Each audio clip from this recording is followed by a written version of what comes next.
আসসালামু আলাইকুম রহমতুল্লাহ। গত 20 আগস্ট আমাদের সমন্বিত খামারে 15 পিস কালার ককের বাচ্চা যুক্ত করেছিলাম।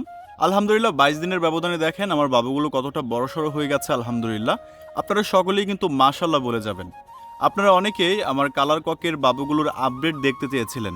দেখেন আমার বাবুগুলোকে এখন আমি গ্রোয়ার ফিড খেতে দিচ্ছি। তাদেরকে সুস্থ রাখার জন্য আমি এখনও পর্যন্ত কোনো ধরনের অ্যান্টিবায়োটিক প্রয়োগ করি নাই। শুধু তাদেরকে 2 দিন অ্যামাইনো নামে এই ভিটামিনটা খাওয়াইছি, যাতে তাদের ওজনটা একটু বৃদ্ধি পাবে। আরেকটা বিষয় আমি লক্ষ্য করে দেখেছি, কালার ককের বাচ্চাগুলো প্রচুর পরিমাণে খাবার এবং পানি খেয়ে থাকে। তাই তাদেরকে সুস্থ রাখতে হলে কয়েক ঘন্টা পর পর আপনি যদি তাদেরকে টিউবওয়েলের ঠান্ডা পানি খেতে দিতে পারেন তাহলে তারা অনেক বেশি ভালো থাকবে। দেখেন আজকে আমার খামারের সকল মুরগি এবং চীনা হাঁসদের বন্দি করে রেখেছি, কারণ আমার কালার ককের বাবুগুলোকে আমি কয়েক ঘন্টার জন্য মাটিতে ছেড়ে দেব। মাটিতে ছেড়ে দিলে হবে কি, তারা চঞ্চলতার সহিত একটু ঘোরাঘুরি করবে, যা দেখতেও ভালো লাগবে এবং তাদের স্বাস্থ্যের জন্য যা ভালো একটা দিক বয়ে আনবে।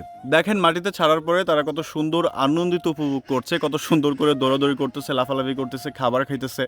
তো এখন আমার এই বাবুগুলোকে দেখতে যে আমার কতটা ভালো লাগে তা আমি আপনাদের বলে বোঝাতে পারবো না। আচ্ছা, গত 2 দিন আগে আপনারা দেখেছিলেন আমার পিঙ্কিমণি অনেক অসুস্থ হয়েছে। সে এতটা অসুস্থ হয়েছিল যে সে ঠিকভাবে দাঁড়াতে পারছিল না, খাবার খেতে পারছিল না, ঝুম বেড়ে বসে থাকছিল। আপনারা অনেকেই দোয়া করেছিলেন সে যাতে সুস্থ হয়ে যায় এবং অনেকেই বলেছিলেন তাকে কোনোভাবে বাঁচানো সম্ভব হবে না। দেখেন গত 2 দিনের ব্যবধানে এবং আপনাদের দোয়ায় আমার পিঙ্কিমণি কতটা সুস্থ হয়ে গেছে। সে এখন শব্দ করতে পারে, হাঁটাহাঁটি করতে পারে, দৌড়াদৌড়ি করতে পারে। আগে তো চুপ করে এক জায়গায় বসে থাকতো, এখন আর সে এক জায়গায় বসে থাকে না। তাকে ধরতে গেলে মানে সে একটু দৌড় দেওয়ার চেষ্টা করে, যদিও তাকে বন্দি করে আমি ট্রিটমেন্টগুলো দিচ্ছি। তবে সে এখনও নিজে থেকে খাবার খাইতে পারে না। আমি এখনও পর্যন্ত তাকে নিজের হাতে তুলে খাবার খাওয়াই দিচ্ছি এবং মেডিসিনগুলো প্রয়োগ করছি।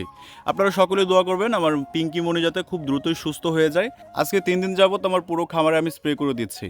প্রথম দিন কপার সালফেট অর্থাৎ তুতে দিয়ে স্প্রে করেছি এবং দ্বিতীয় দিন টিনসিন দিয়ে স্প্রে করেছি এবং আজকে পটাশ দিয়ে ভালো করে আমার পুরো খামারে আমি স্প্রে করে দিয়েছি। তো এখানে হয়েছে কি, আমি আজকে এখনও পর্যন্ত প্রায় 20 লিটার পানির কিন্তু স্প্রে করছি। আপনারা অনেকে বলতে পারেন যে এটা তো অপ্রাসঙ্গিক, এত স্প্রে করার কি আসলে প্রয়োজন? দেখেন আমাকে ডাক্তার সাহেব যেভাবে পরামর্শ দিয়েছে আমি সেই পরামর্শটা মানার চেষ্টা করেছি এবং আলহামদুলিল্লাহ আমি সফলতা পেয়েছি।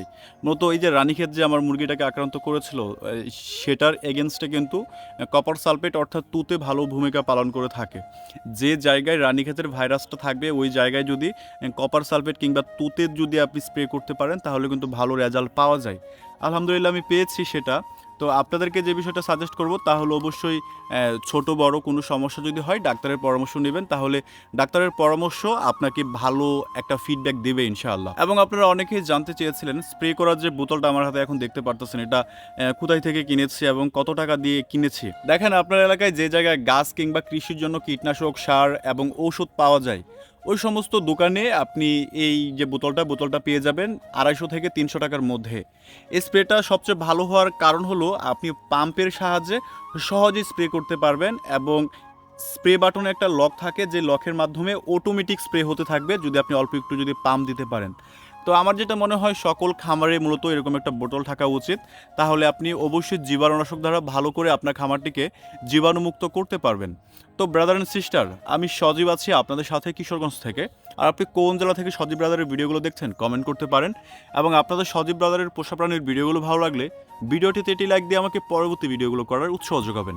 আবারও দেখা হবে নতুন কোনো ভিডিওতে। সে পর্যন্ত আপনারা সকলে ভালো থাকবেন, সুস্থ থাকবেন। টাটা, আল্লাহ হাফেজ।